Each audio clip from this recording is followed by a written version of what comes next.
नमस्कार स्टूडेंट्स, आपका हमारे YouTube चैनल आर के क्लासेस के नीचे हमें स्वागत है। हमारा राजस्थान कक्षा 6 भाग 1 के अंतर्गत आज हम अध्ययन करेंगे अध्याय 5 आज़ादी से पूर्व सरकार का स्वरूप। आज़ादी से पूर्व सरकार का स्वरूप कैसा था, यानी आज़ादी से पहले हमारे राजस्थान में किस प्रकार की व्यवस्था थी, इसके बारे में हम अध्ययन करेंगे। इसमें मुख्य बिंदु है जो हाईलाइट किए गए हैं। जागीरदार क्या है? पर्यटक किसे कहते हैं? पर्यटक वे लोग हैं जो विदेशी भी हो सकते हैं और स्वदेशी भी हो सकते हैं, जो किसी ऐतिहासिक भवन को देखने के लिए हमारे राजस्थान में आते हैं। तो वो क्या कहलाते हैं? पर्यटक कहलाते हैं। जागीरदार क्या है? पहले जागीरदार ही गांव के प्रशासक होते थे और इनके पास ही गांव की देख रेख की जिम्मेदारी होती थी। जैसे आजकल क्या सरपंच होते हैं, इसी प्रकार पहले जागीरदार ही गांव के प्रशासक होते थे और इनके पास पूरे गांव की जिम्मेदारी देख रेख की होती थी।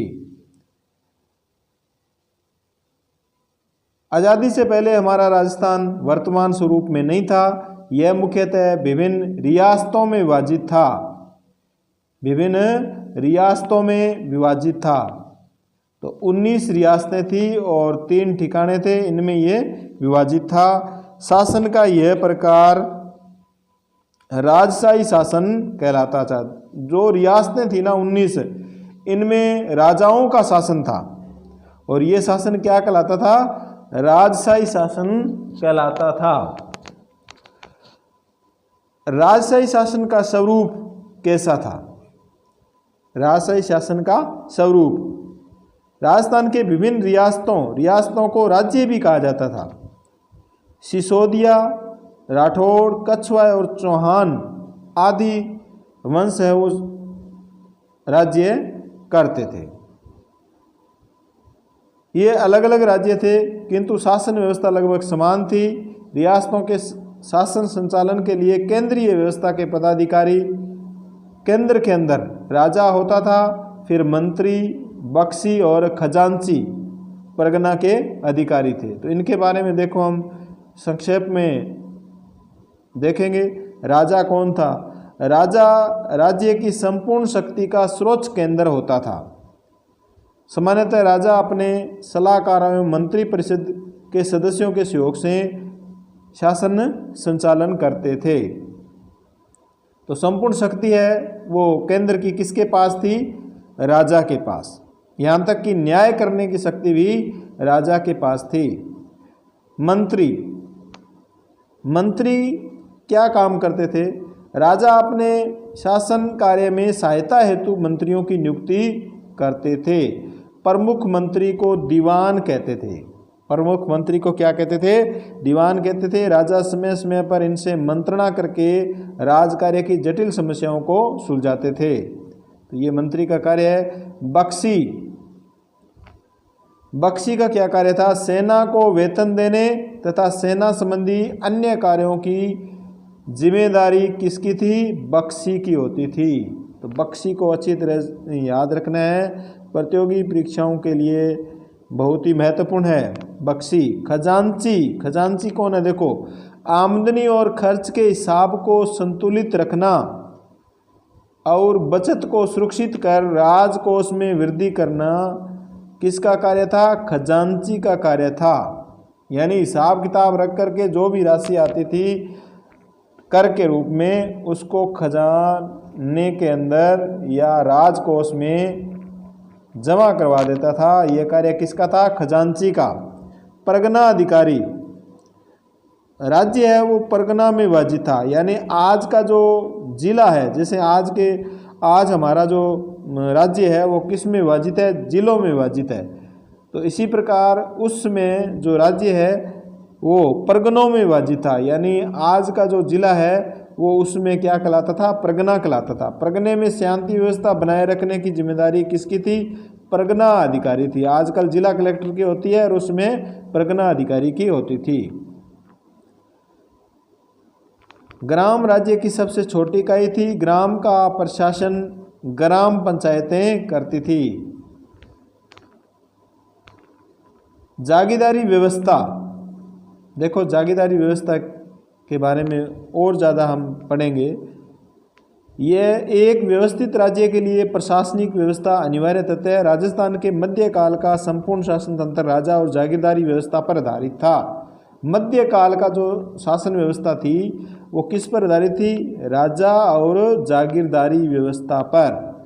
राजस्थान की जागीरदारी व्यवस्था रकत संबंध एवं कुलीय भावना पर आधारित प्रशासनिक और सैनिक व्यवस्था थी।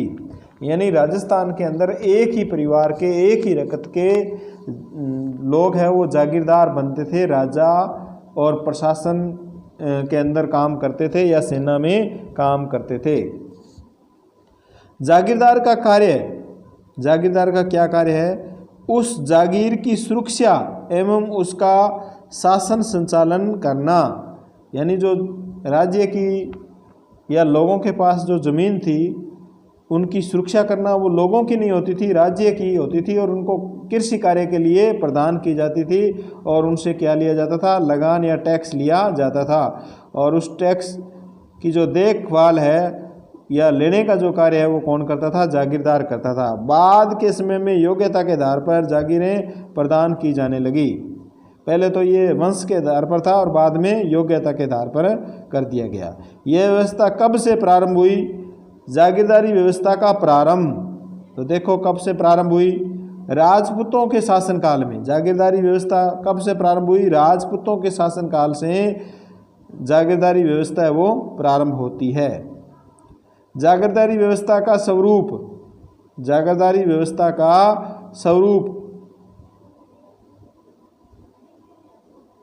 राजस्थान में यह रकत संबंध पर आधारित सगोत्रीय कुलीय व्यवस्था थी। एक ही जाति के लोगों को जागीरदार बनाया जाता था। राजा महत्वपूर्ण प्रशासनिक पदों पर जागीरदारों को नियुक्त करता था। राजा और जागीरदार के संबंध स्वामी और सेवक के नहीं होते थे, बल्कि भाईचारे एवं सौहार्द्र पर आधारित होते थे। यानी स्वामी और सेवक का इनमें संबंध नहीं था, भाईचारे का संबंध था। मध्यकालीन जागीरदारी व्यवस्था के रूप में परिवर्तन, बाद में देखो किस प्रकार परिवर्तन आता है। मुगल काल में मुगलों से संधि के कारण शासकों की जागीरदारी पर निर्भरता कम हो गई। मुगल काल में मुगलों से संधि हो गई, किनकी, यहाँ के जो रियासतों के जो शासक थे ना उनकी मुगलों से संधि हो गई। शासक मुगल मनसबदार बन गए, शासक खुद ही मुगलों के क्या बन गए, मनसबदार बन गए। उन्हें मुगलों का संरक्षण प्राप्त हो गया। इससे शासक जागीरदारों के साथ स्वामी जैसा व्यवहार करने लगे। प्रारंभ में जागीरदार युद्ध एवं शांति के समय राजा को अपनी सेवाएं देते थे, लेकिन मध्यकाल में सेवाओं के साथ कर व्यवस्था निर्धारित कर दी गई। भी आपको सेवाएं भी देनी है और कर भी देना है, जिसका उल्लेख जागीर के पट्टे में किया जाता था। मुगल शासन प्रणाली की कुछ व्यवस्थाओं का प्रभाव राजस्थान पर भी पड़ा। रियासतों ने अपने प्रशासन को परगनों और ग्रामों में विभाजित किया।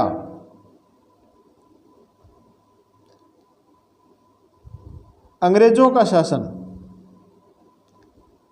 अंग्रेजों के शासन में जागीरदार व्यवस्था पर क्या प्रभाव पड़ा, देखो। अंग्रेजी राज्य की स्थापना के साथ ही भारत प्रशासनिक दृष्टि से दो भागों में विभाजित हो गया। पहला ब्रिटिश भारत और दूसरा रियासती भारत। यानी अंग्रेजी शासन या अंग्रेजों के अधीन आते ही भारत दो प्रशासनिक भागों में बंट गया, ब्रिटिश भारत और दूसरा रियासती भारत, जहाँ रियासतें होती थी, राजा हुआ करते थे। ब्रिटिश कालीन भारत केंद्र शासित प्रदेशों एवं 11 प्रांतों से बना हुआ था, यानी 11 प्रांतों में विभाजित था और अलग अलग गवर्नर थे जो कि भारत के गवर्नर जनरल के प्रति उत्तरदायी थे। 1857 की क्रांति के बाद ईस्ट इंडिया कंपनी का शासन समाप्त हो गया। जब 1857 की क्रांति हुई तो ईस्ट इंडिया कंपनी का शासन क्या कर दिया गया? समाप्त कर दिया गया। और यहाँ का जो शासन है, भारत का जो शासन है, वो इंग्लैंड के ताज या संसद के नियंत्रण में, सीधा उसके नियंत्रण में आ गया। और लॉर्ड कैनिंग को गवर्नर जनरल बनाया गया। साथ ही भारत का प्रथम वायसराय भी नियुक्त किया गया। अब 1857 की क्रांति के बाद में जो गवर्नर जनरल बनाया गया वो किसको बनाया गया? लॉर्ड कैनिंग को। और नाम बदल के क्या कर दिया गया?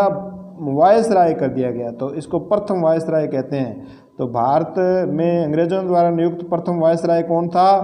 Lord Canning. 1935 ईस्वी को भारत सरकार अधिनियम, जिसे 1 अप्रैल 1937 में लागू किया है। बहुत ही अच्छा क्वेश्चन, बार बार प्रतियोगी परीक्षाओं में पूछा जाता है, लेकिन फिर भी स्टूडेंट्स है वो इसमें गलती कर देते हैं। 1935 को 1935 में ही लागू कर देते हैं। ये कब लागू होता है? 1 अप्रैल 1937 को लागू होता है।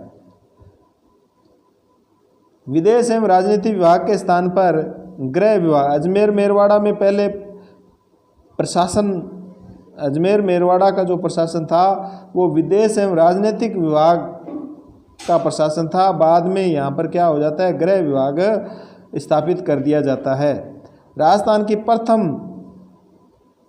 विधानसभा के लिए 1952 में चुनाव हुए। प्रथम विधानसभा के चुनाव कब हुए? 1952 में। टीकाराम पालीवाल प्रथम निर्वाचित मुख्यमंत्री बने। तो अति महत्वपूर्ण क्वेश्चन है, राजस्थान का प्रथम निर्वाचित मुख्यमंत्री कौन था? टीकाराम पालीवाल। शब्दावली: जागीर पट्टा वह पत्थर जिसमें शासक द्वारा प्रदान की गई जागीर का उल्लेख होता है। यानी राजा है वो किसी को ज़मीन देता है और उसका पट्टा जारी कर देता है और उसमें उसका नाम लिख दिया जाता है और वही उसका क्या देता है?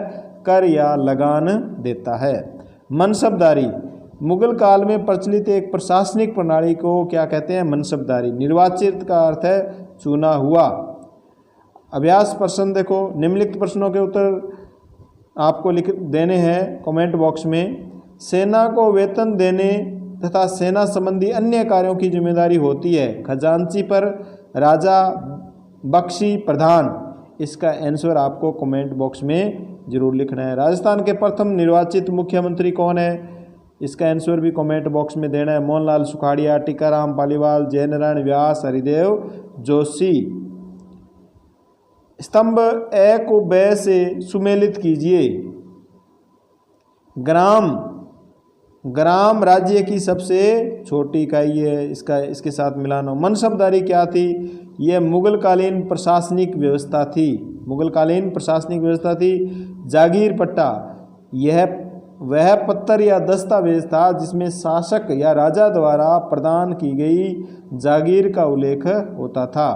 अति लघुरात्मक प्रश्न परगना अधिकारी के कार्य थे। परगना के अधिकारी जो होता था, जो आज का जिला कलेक्टर है, इस प्रकार प्राचीन समय में या राजस्थान या भारत की आज़ादी से पूर्व परगना अधिकारी होते थे मुगल काल में। राजस्थान की रियासतों में कौन कौन से वंश के शासक राज करते थे? तो इनके जो वंश थे वो आपको लिखने हैं, जैसे सिसोदिया, चौहान।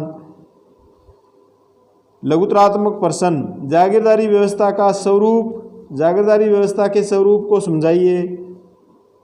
ब्रिटिश काल में प्रशासनिक व्यवस्था में होने वाले परिवर्तनों को बताइए।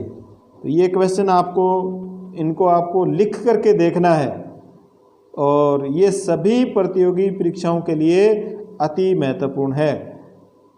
तो इसी के साथ आप इस वीडियो को ज़्यादा से ज़्यादा जो प्रतियोगी परीक्षाओं की तैयारी कर रहे हैं उनको शेयर ज़रूर करें। धन्यवाद।